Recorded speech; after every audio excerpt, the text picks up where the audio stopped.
Ayat 16, hendaklah terangmu bercahaya di depan orang.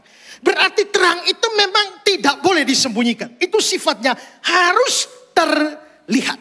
Maka kalau dikatakan orang Kristen itu terang, hidup orang Kristen itu harus terlihat. Sehingga orang bisa memuliakan Bapa di surga melalui hidup kita. Jadi saudara-saudara, di sini kita bisa lihat, ingat. Seorang penulis dikatakan bahwa orang Kristen disebut terang dunia, bukan terang gereja atau terang di rumah. Harus di dunia. Karena di gereja atau di rumah seorang bisa kelihatan baik. Tapi begitu di luar rumah, apakah dia masih baik? Seorang di gereja dia bisa nampak saleh. Setelah keluar dari gereja, apakah dia masih saleh?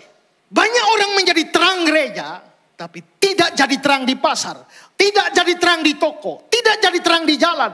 Tidak jadi terang di kampus. Tidak jadi terang di mana dia bekerja.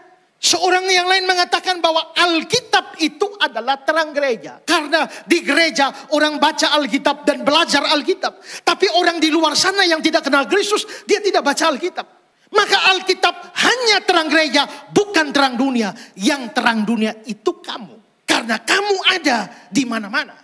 Maka banyak orang, ada seorang yang mengatakan, ada saya baca satu cerita, ada Pak Pendeta datang ke gereja, lalu setelah selesai kebaktian, semua sudah pulang, masih ada meeting dengan pengurus gereja. Lalu mereka meeting, setelah itu ada acara lagi, dan anak pendeta itu dengan senang hati bermain-main dengan teman-temannya. Selesai seluruh kegiatan, dipanggillah anak itu, ayo pulang.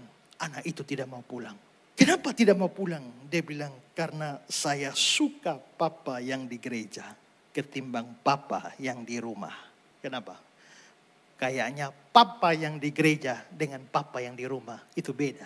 Banyak kita kelihatan ramah, kelihatan penuh kasih, kelihatan penuh perhatian kalau di gereja atau dengan rekan-rekan di gereja.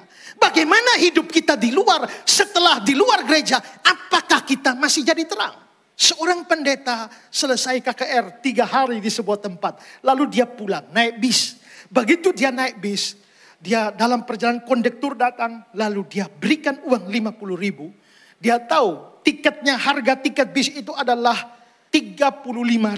Dan 35.000 dia kasih duit 50.000, baliknya mesti 15. Tapi ternyata baliknya 20.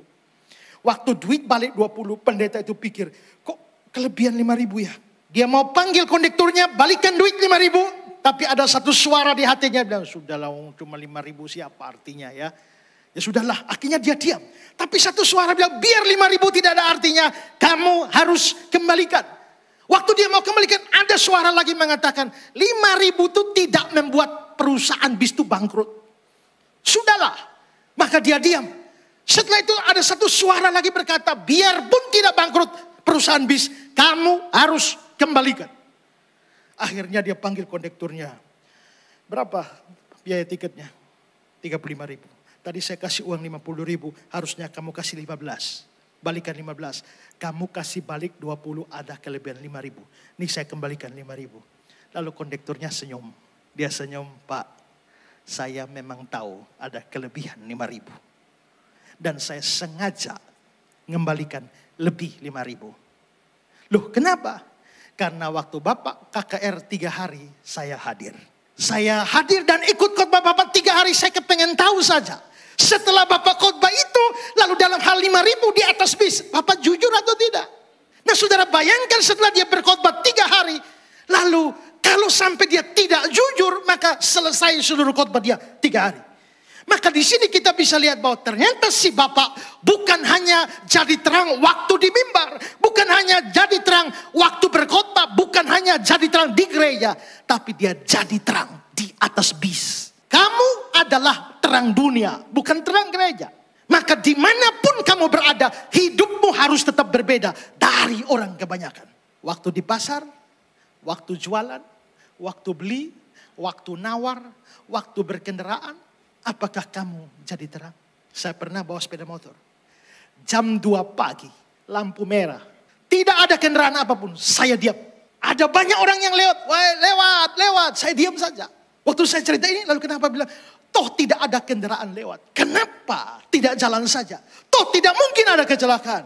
Nah, saya tahu Tuhan melihat saya di jalan. Jadi saya waktu lampu merah, saya tetap diam. Bukan karena polisi, tapi karena Tuhan. Kamu adalah terang dunia, bukan terang gereja. Shalom saudara-saudara yang saya kasih dalam Tuhan Yesus. Berkembangnya industri perfilman di negara kita ini itu membawa angin segar bagi banyak pihak, dan juga termasuk di dalamnya adalah Pijar TV itu mempunyai kerinduan untuk memproduksi sebuah film rohani yang syarat dengan pesan Injil maupun juga pengajaran firman Tuhan. Karena itu Pijar TV bekerja sama dengan Yayasan Karya Bakti Esra Soru, juga dengan Gereja GKN Revival, dan juga dengan YGP itu berencana memproduksi sebuah film rohani pada bulan Desember yang akan datang dan diproduksi di Kota Kupang dengan judul Suatu Hari Nanti. Saya sendiri akan terlibat di dalam film tersebut yang mana akan memberikan pesan-pesan rohani apa yang didapatkan dari film tersebut, yang tentu saja syarat akan pemberitaan Injil dan pengajaran firman Tuhan. Nah, untuk melaksanakan ini tentu saja membutuhkan biaya yang cukup besar, dan karena itu pada kesempatan ini saya juga meminta saudara-saudara untuk mendukung program atau rencana ini, rencana produksi film ini, baik melalui dukungan doa dan juga termasuk dukungan dana. Kalau saudara digerakkan Tuhan untuk ambil bagian dalam pekerjaan Tuhan ini, maka di layar saudara itu ada nomor rekening yang tertera di sana. Saudara bisa mentransfernya untuk memberikan dukungan bagi produksi film Pijar TV, Yayasan Karya Bakti Esra Soru, Gereja Kristen Injil Nusantara, Revival Kupang, dan juga YGP. Dan biarlah apa yang saudara berikan itu akan membawa kemuliaan bagi nama Tuhan, dan banyak orang bisa mendengar Injil, mendengar firman Tuhan, pesan-pesan firman Tuhan melalui film tersebut suatu hari nanti. Tuhan Yesus memberkati saudara sekalian. Shalom.